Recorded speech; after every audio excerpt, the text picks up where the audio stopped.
Selamat malam Bapak Ibu yang dikasihi oleh Tuhan kita Yesus Kristus. Pembacaan firman Tuhan dalam ibadah keluarga pada malam hari ini terambil dalam kitab Perjanjian Lama, Rut pasal 3 ayat 8 sampai ayat yang ke-15. Sebelum kita membaca dan merenungkan akan kebenaran firman Tuhan, mari kita berdoa mohon tuntunan Roh Kudus. Kita berdoa. Bapa di sorga, saat ini kami akan membaca dan merenungkan akan kebenaran firman-Mu. Kuasailah hati dan pikiran kami dengan Roh Kudus Tuhan, agar kami mengerti dan memahami akan kebenaran firman-Mu. Setelah kami mengerti dan memahami akan kebenaran firman-Mu, biarlah dapat kami berlakukan di dalam kehidupan beriman kami. Berfirmanlah ya Tuhan, karena kami anak-anak-Mu sudah siap untuk mendengarkannya. Di dalam nama-nama Yesus Kristus yang adalah firman yang hidup, kami persembahkan doa ini. Amin. Bapak Ibu yang dikasihi oleh Tuhan kita Yesus Kristus, karakter yang benar yaitu karakter yang berpedoman kepada Tuhan kita Yesus Kristus. Apakah kita sudah mempunyai karakter yang benar? Ini yang menjadi perenungan kita pada ibadah keluarga malam hari ini. Ada sebuah pepatah yang mengatakan, gajah mati meninggalkan gading, harimau mati meninggalkan belang, yang mungkin sudah jarang kita dengar hari-hari ini. Ada juga yang melanjutkan pepatah ini dengan manusia mati meninggalkan nama. Dan seperti apa kita saat ini, dan terutama nantinya dikenang orang, apakah kita dikenal dengan kebaikan kita, kerendahan hati, keramahan, atau kita dikenal sebagai orang yang sombong, egois, dan lain-lain yang bertentangan dengan firman Tuhan? Apakah kekayaan membuat kita semakin mengasihi Tuhan dan sesama, atau malah menjauhkan kita dari Tuhan? Apakah segala berkat yang kita dapatkan sudah kita pakai untuk memberkati orang lain, atau hanya ditimbun untuk kekayaan diri sendiri? Semua itu menentukan apakah kita tercatat dalam tinta emas, baik di mata sesama kita manusia, dan tentunya terlebih kepada Tuhan. Gelar, status, dan harta kekayaan kita saat ini tidak serta-merta akan menjamin menjadi seorang yang terhormat dan dikenang orang dari masa ke masa. Bahkan tidak berarti dengan itu semua kita menjadi orang-orang yang dikenal oleh Tuhan secara pribadi. Rasanya tidak ada orang yang tidak ingin menjadi sosok berkarakter, terhormat, yang masih diingat orang, bahkan jauh setelah kita tidak lagi ada di dunia ini. Hari ini, mari kita melihat sisi seorang wanita dengan karakter terhormat, yaitu Rut. Saudara-saudara yang dikasihi oleh Tuhan kita Yesus Kristus, Rut terlahir sebagai wanita bangsa Moab. Ini yang melekat di dalam Rut. sebuah bangsa yang jauh dari Tuhan dan menyembah berhala. Itulah bangsa Moab. Pernikahan dengan anak Naomi membawanya untuk mengenal sosok Tuhan. Ketika bencana terjadi, Rut kehilangan suaminya, sehingga hanya ia yang tinggal bersama dengan mertuanya, Naomi, dan iparnya Orpah. Ketika Naomi memilih untuk pulang ke tanah airnya, Orpah memilih untuk pulang kepada orang tuanya di Moab. Sementara Rut memutuskan untuk tetap setia, baik kepada mertuanya maupun kepada Tuhan yang sekarang ia sembah.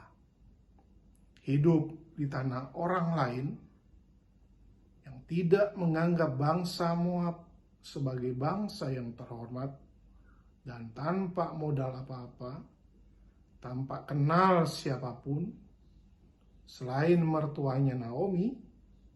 Sementara jika memilih untuk pulang, ia bisa mendapatkan kembali hidup tak berkekurangan.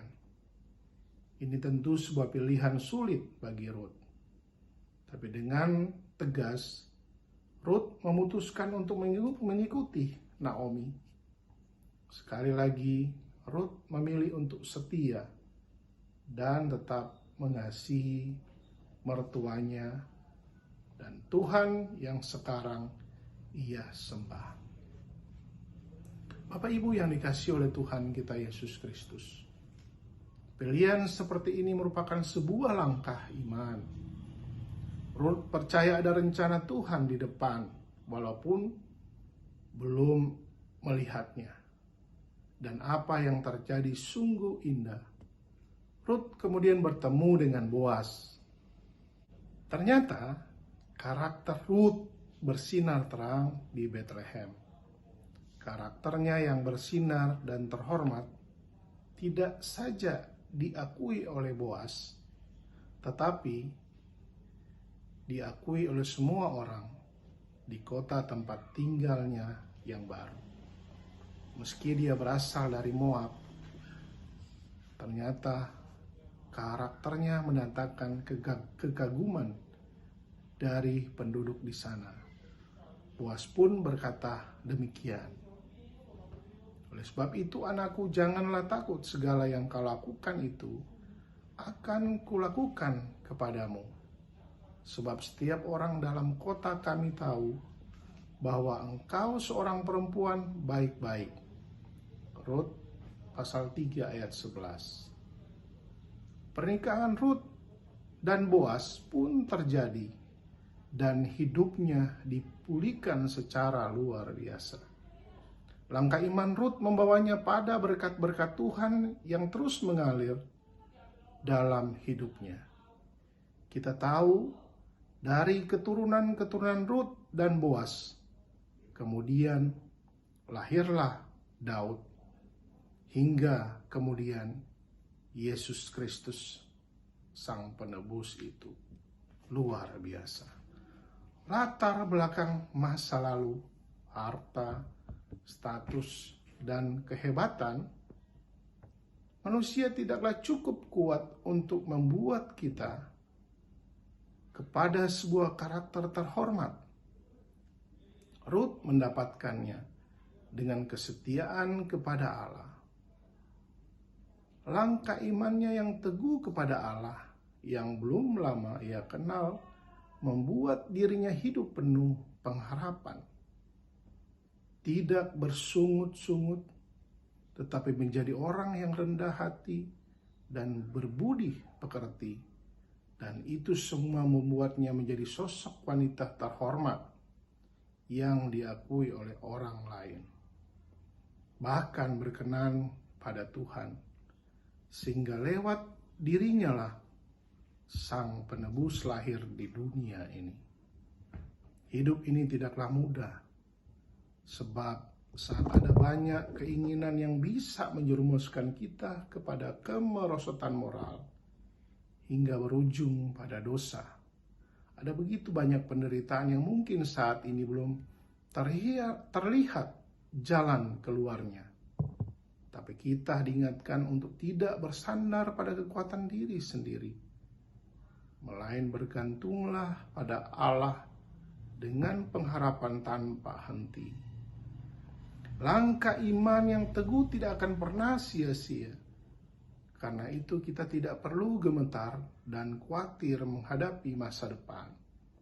Walaupun kita mengalami krisis ekonomi yang berdampak dari COVID-19, tidak perlu terjebak pada keinginan menimbun harta lewat jalan-jalan yang tidak berkenan di hadapan Tuhan. Karena tanpa itu semua pun kita mampu hidup dengan penuh kecukupan. Karena Tuhan adalah Allah yang menyediakan. Karakter terhormat akan hadir jika kita mengenal Tuhan dengan teguh kepadanya. Terang Tuhan akan terpancar lewat kita jika kita mengizinkannya hidup di dalam kita dan kita hidup di dalamnya. Yesus mengingatkan demikian, tetapi carilah dahulu kerajaan Allah dan kebenarannya, maka semuanya itu akan ditambahkan kepadamu. Sebab itu janganlah kamu khawatir akan hari besok, karena hari besok mempunyai kesusahannya sendiri. Kesusahan sehari cukuplah untuk sehari. Matius 6 ayat 33 sampai 34. Hal ini telah dilakukan Rut jauh sebelumnya, dan Rut telah membuktikan bahwa janji Tuhan itu bukanlah omong kosong. Lewat kisah Rut hari ini, marilah kita memiliki karakter yang terhormat, meski mungkin hidup terasa makin sulit hari ini. Percayalah bahwa Tuhan siap mendambakan segalanya kepada kita. Damai tidak bertumpu pada kondisi di sekeliling kita. Damai bertumpu pada percaya pada Tuhan. Manusia mencari damai dan manusia tidak akan menemukannya. Sebab damai merupakan sebuah akibat, bukan penyebab. Damai lahir dari relasi dengan Tuhan yang intim. Damai sejahtera kutinggalkan bagimu, damai sejahtera kuberikan kepadamu. Yohanes 14 ayat 27. Tuhan Yesus memberkati kita semua. Amin. Jemaat Tuhan, arahkanlah hati dan pikiranmu kepada Tuhan, serta terimalah berkat-Nya. Kasih karunia Tuhan Yesus Kristus dan kasih Allah dan persekutuan dengan Roh Kudus menyertai dan memberkati kita semua dari sekarang kekal sampai selama-lamanya.